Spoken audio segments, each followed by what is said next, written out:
बिस्मिल्लाहिर्रहमानिर्रहीम अस्सलाम वालेकुम दोस्तों, मैं हूँ फ़ियान सईद। दोस्तों आज हम ईरानी कढ़ाई की रेसिपी लेकर आए हैं जो बहुत ही टेस्टी और यूनिक बनती है। इंशाल्लाह आपको बहुत ही पसंद आएगी। बिस्मिल्लाहिर्रहमानिर्रहीम। तो ये कढ़ाई में half cup cooking oil add कर देंगे, 1 टीस्पून अदरक लहसुन का पेस्ट और 2 बड़ी इलायची ऐड कर देंगे। फिर हम इसको पकाएंगे जब तक जो लहसुन है इसका कच्चापन ख़त्म नहीं हो जाता और ये गोल्डन कलर का नहीं होता। फिर इसमें हम चिकन ऐड कर देंगे। चिकन हमारे पास है 800 ग्राम। चिकन को हम इसमें पकाएंगे, इसमें रोस्ट करेंगे जब तक ये गोल्डन कलर का नहीं हो जाता। तो ये देखिए इस तरह से हो जाएगा। और इसके बाद हम इसमें ऐड करेंगे टमाटर और प्याज।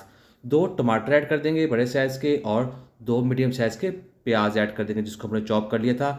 इसे ऐड करने के बाद अब हम इसको पकाएंगे। इस रेसिपी में दोस्तों हमने पानी का इस्तेमाल नहीं करना, टमाटर के पानी में इसको पकाएंगे जिसके साथ ये चिकन बहुत ज़्यादा टेस्टी हो जाएगा।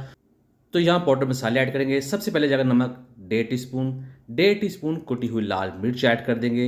हल्दी जाएगी हाफ टी स्पून काली मिर्च का पाउडर ऐड कर देंगे और 1 टीस्पून जाएगा खुश्क धनिया पाउडर। अब इसको हम पकाएंगे इस मसालों में। तो दोस्तों ये देखिए इस तरह से हम इसको पकाएंगे। टमाटर का जो पानी है इस चिकन को बहुत ही अच्छा टेस्ट देगा, फ्लेवर देगा।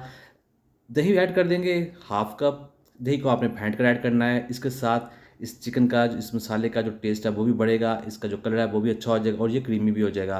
तो यहाँ दही का भी पानी है, टमाटर का पानी है, इसी पानी के अंदर अब हम चिकन पकाने लगे हैं। तो यहाँ हम इसके ऊपर ढक्कन रख देंगे ताकि चिकन जो है वो अच्छे तरीके से गल जाए। 15 मिनट के लिए मैं ढक्कन दिया था। बिस्मिल्लाहिर्रहमानिर्रहीम। तो ये देखिए चिकन जो है बहुत ही अच्छे तरीके से गल चुका है। अब इसको मज़ीद पका के इसका जो पानी हम ड्राई करेंगे। अस्सलाम वालेकुम दोस्तों, मैं हूं फ़ियान सारी। चैनल पे नए हैं, चैनल को जरूर सब्सक्राइब कीजिएगा, वीडियो को लाइक कीजिएगा। और फिर इसमें ऐड करेंगे कुटी हुई अदरक और थोड़ी सी सब्ज़ मिर्चें भी ऐड कर देंगे।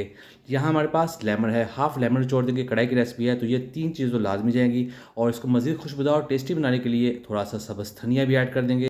तो दोस्तों यहाँ अब इसको फाइनली मिक्स कर देंगे। यहाँ हमारी ईरानी चिकन कढ़ाई बनकर तैयार है। बहुत ही झटपट बनती है, इसे हम मेहमानों को सर्व कर सकते हैं। ईद स्पेशल में ये बहुत ही ज़्यादा अच्छी लगेगी, ज़रूर ट्राई कीजिएगा। तो ये देखिए इसी तरह को सर्व करते हैं तो आपको दिखाते हैं इसकी फाइनल लुक। बिस्मिल्लाहिर्रहमानिर्रहीम। तो अल्हम्दुलिल्लाह बहुत टेस्टी, बहुत ही मज़ा। उम्मीद करता हूँ दोस्तों आपको आज की वीडियो पसंद आई। वीडियो को लाइक कीजिएगा, चैनल को सब्सक्राइब अच्छा से कमेंट भी जरूर कीजिएगा। इंशाल्लाह आपको जवाब जरूर मिलेगा। तो दीजिए फिर आंसर को इजाज़त। अल्लाह हाफिज़।